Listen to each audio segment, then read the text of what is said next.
Bonjour à tous et bienvenue sur la chaîne Hélios Guidance. Les poissons solaires, ascendants ou lunaires, je vous propose d'aller explorer l'année 2024 pour vous, pour voir un petit peu les moments forts, les événements éventuels et ce qui sera important et ce dont il faudra se méfier.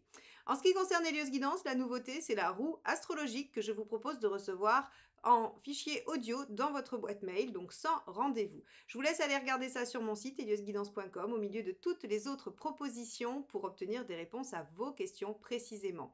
Il y a aussi toute ma proposition de formation pour soit découvrir, soit vous perfectionner au tarot. En attendant, on va regarder ce que 2024 vous propose, les poissons. Alors, on commence par une coupe pour avoir la tendance de l'année.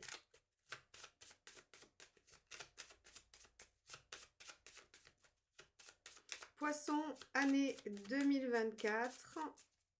Hop. Nous avons le pendu et l'ermite. Une année visiblement durant laquelle vous allez réfléchir. Une année qui va vous permettre de prendre de la hauteur, qui va aussi probablement être un peu lente. Il n'y aura peut-être pas beaucoup d'action, beaucoup d'animation, on va voir, hein, parce que là c'est la tendance globale, donc elle sera plutôt passive, plutôt réflexive. Avec le pendu, on a des moments où effectivement on est soumis à des blocages, à des attentes, mais ces moments sont salutaires puisqu'ils permettent de prendre les choses avec une autre distance, une plus grande hauteur. Et donc en fait l'objectif du pendu, c'est de vous faire changer votre vision du monde. Donc on va pouvoir avoir des moments propices à des reconversions professionnelles, à des remises en question dans des liens, dans des façons de faire, des habitudes, des comportements, des façons de penser. C'est un moment propice à changer quelque chose en soi.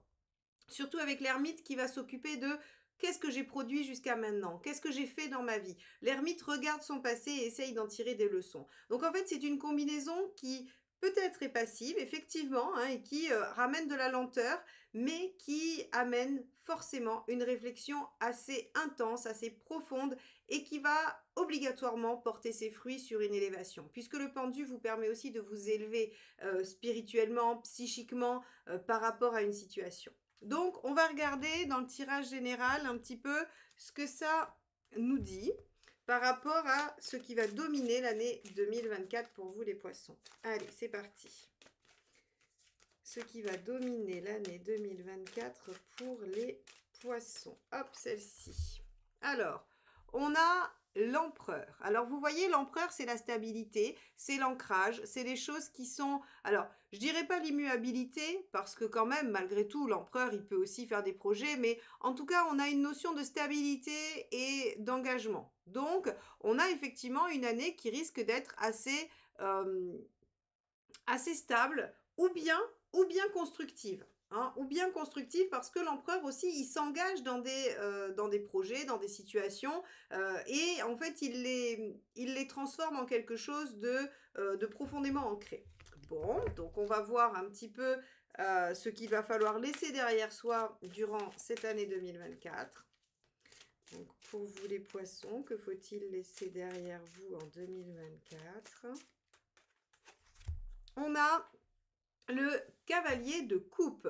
Alors, le cavalier de coupe, quand il doit abandonner quelque chose, c'est en fait de courir après quelque chose, en fait quelque chose qui n'est pas la vraie résonance de son cœur, hein, en négatif bien évidemment. Ce qu'il faut lâcher, c'est cette idée que en fait, ce que vous pensez être bon pour vous, finalement ne l'est peut-être pas. Et on raisonne tout de suite sur le pendu et sur l'ermite. C'est-à-dire que si vous êtes dans le cavalier de coupe et que vous foncez tout droit vers une situation qui n'est pas la bonne pour vous, eh bien l'univers va vous mettre en position du pendu pour vous dire ralentis, réfléchis, prends de la hauteur, est-ce que c'est vraiment ce que tu veux? Et donc ici on est hyper cohérent avec la coupe, parce que effectivement le cavalier de coupe il peut se perdre perdre en fait. Il peut se perdre dans les méandres de ce qu'il croit aimer. Alors il peut avoir des dépendances affectives et se perdre dans une relation, mais il peut aussi penser qu'il est fait pour un type d'activité, alors qu'en fait pas du tout et qu'il aimerait faire tout autre chose. Donc ici on vous dit, ce qu'il va falloir abandonner, c'est peut-être des représentations, des croyances, des habitudes aussi, probablement. En tout cas, quelque chose qui semble ne pas être tout à fait juste pour vous. Alors, on va regarder ce que vous pouvez attendre de 2024. J'allais dire 2004, ça c'est déjà fait. Mais l'ermite fera peut-être le bilan de 2004. Nous, on va essayer de voir ce que vous pouvez attendre de 2024, les poissons. Hop, celle-ci. Alors, on a... Super, regardez, 8 d'épée. C'est vraiment une année où certains me diront oui, le tirage est peut-être un peu frustrant, hein, on ira voir sur les mois parce qu'il ne va rien se passer de particulier, c'est un peu difficile, peut-être que 2023 n'a pas été super. En fait, j'ai envie de vous dire que 2024, pour vous les poissons, rien qu'avec ces 3 cartes et la coupe, on peut voir que c'est une année charnière, en fait, qui va servir de pont, de déblocage à quelque chose. Puisque le 8 d'épée, c'est abandonner ses peurs, ses croyances limitantes. Et regardez, c'est exactement ce que je viens de vous dire juste avant. Donc en fait, ce que vous pouvez attendre de 2024, c'est d'être face à vos peurs, face à vos propres limites, celles que vous vous infligez, et vous allez pouvoir trouver en vous, finalement, la force, l'énergie d'aller dans une autre direction. Et ça, grâce à un temps de réflexion et à une prise de distance qui sont données par l'ermite et le pendu. Bien. On va regarder ce qui n'est pas aidant, hein, ce dont il faut se méfier sur cette prochaine année. Hop, là, celle-ci a sauté du jeu, donc on va la prendre. Le chariot, la précipitation. Voilà. Comme quoi, quand le tarot a un message à vous faire passer, il va me faire redire la même chose sur toutes les cartes. Hein. Donc bon, j'espère qu'il trouvera d'autres choses à nous raconter que ça. Mais avec un chariot en ce qui n'aidera pas, c'est effectivement finalement, vous savez, le chariot, il a une connotation de rapidité, du fait d'avancer. Et en négatif, ça va être la fuite en avant. Ça va être le fait d'aller toujours plus loin, toujours plus haut, mais sans s'arrêter, sans réfléchir, comme quelque chose qui ne prend pas le temps de vérifier si on est sur le bon chemin. Donc ici, on vous dit, ce qui ne va pas aider, c'est de partir tout droit sans réfléchir, de continuer peut-être à être dans ce cavalier de coupe qui finalement ne vous correspond pas, mais parce que...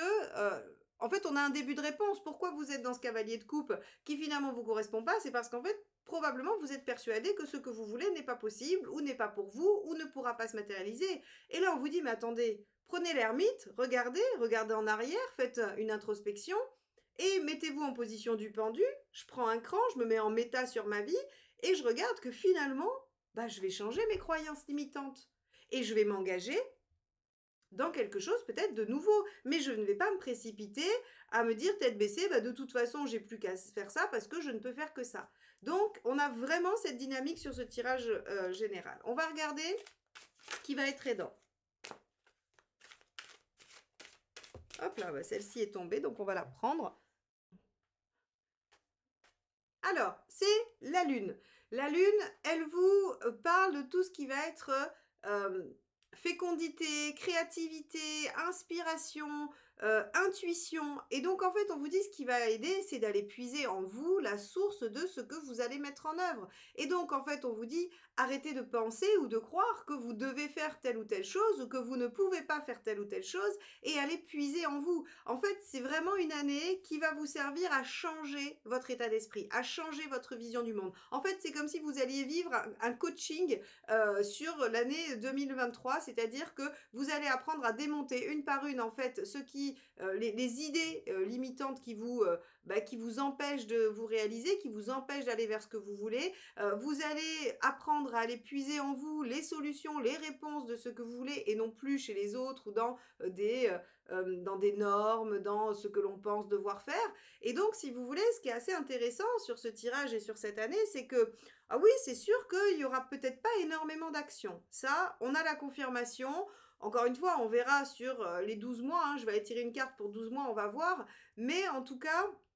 il n'y aura pas énormément d'actions. C'est une année énormément réflexive, très tournée vers vous, vers votre travail intérieur. Mais par contre, le bénéfice, il est sans équivoque. Enfin, je veux dire, et sans...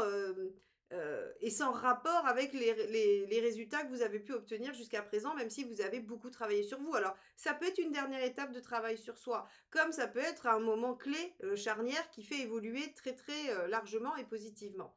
Quoi qu'il en soit, cette année vous apprendra à dissocier ce qui est bon pour vous et ce que vous vous sentez obligé de faire, et elle vous aidera, elle vous apprendra à aller chercher en vous ce qui est nécessaire pour réaliser ce que vous souhaitez. Ce qui est quand même déjà pas mal du tout.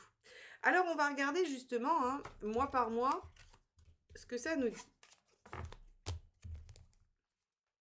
Allez.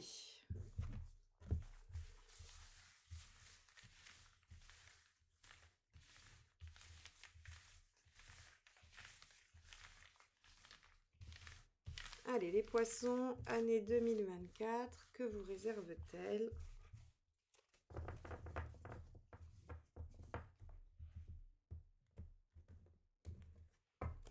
Hop. Alors, on y va. Janvier, février, mars, avril, mai, juin, juillet, août, septembre, octobre, novembre et décembre.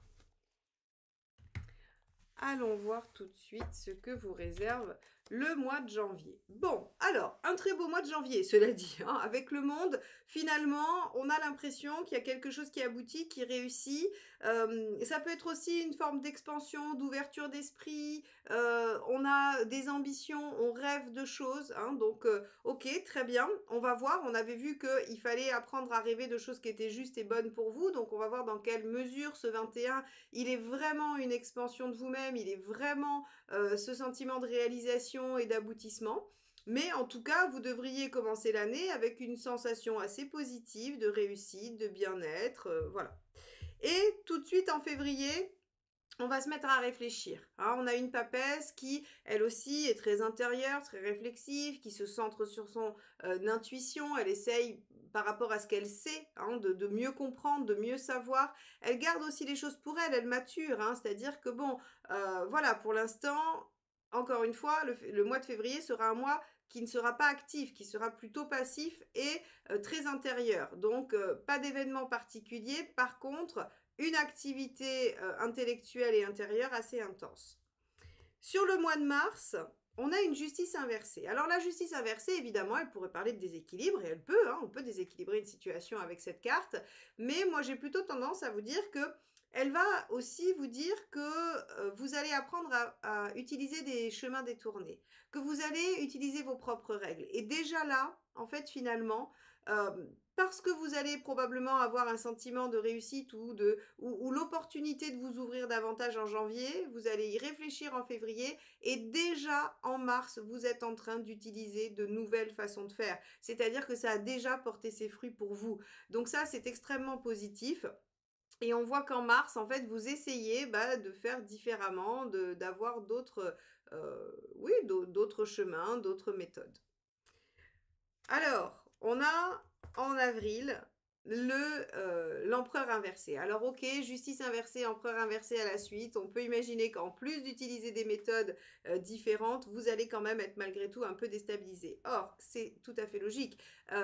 Pour ceux qui me suivent, hein, j'explique toujours que quand on a le 6 d'épée, par exemple, c'est de la transition, et que dans toute transition, dans tout changement, il y a de l'instabilité, et c'est normal en fait finalement. Et parfois c'est même souhaité. C'est-à-dire qu'un empereur inversé qui déstabilise, s'il vient remettre en question une situation qui ne bougeait plus mais qui était souffrante, c'est plutôt bien. Après, c'est sûr que s'il remet en question quelque chose qui était stable et qui était agréable, c'est moins positif. Mais j'aurais tendance à dire que vous êtes un peu aux commandes. C'est-à-dire que c'est vous qui remettez en question. C'est pas là, en fait, on n'a rien qui nous indique un événement extérieur qui pourrait venir vous mettre en difficulté sans que vous n'ayez vous choisi cette situation.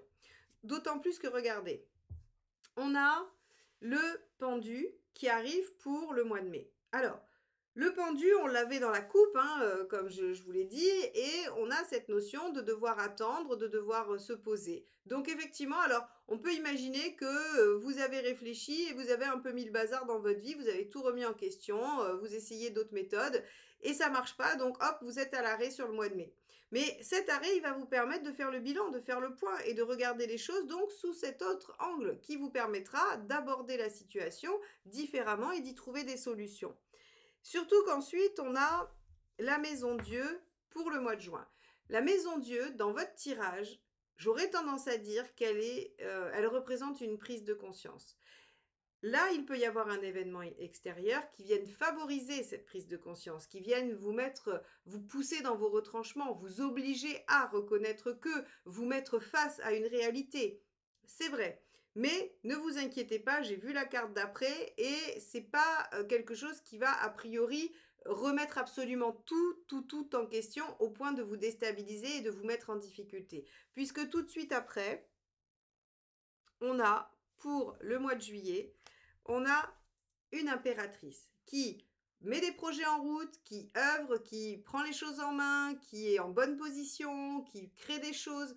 Donc en fait, si vous voulez, la suite nous montre que c'est plutôt une prise de conscience positive et qui vous fait avancer sur les projets qu'un événement qui vient dévaster votre vie. D'accord ?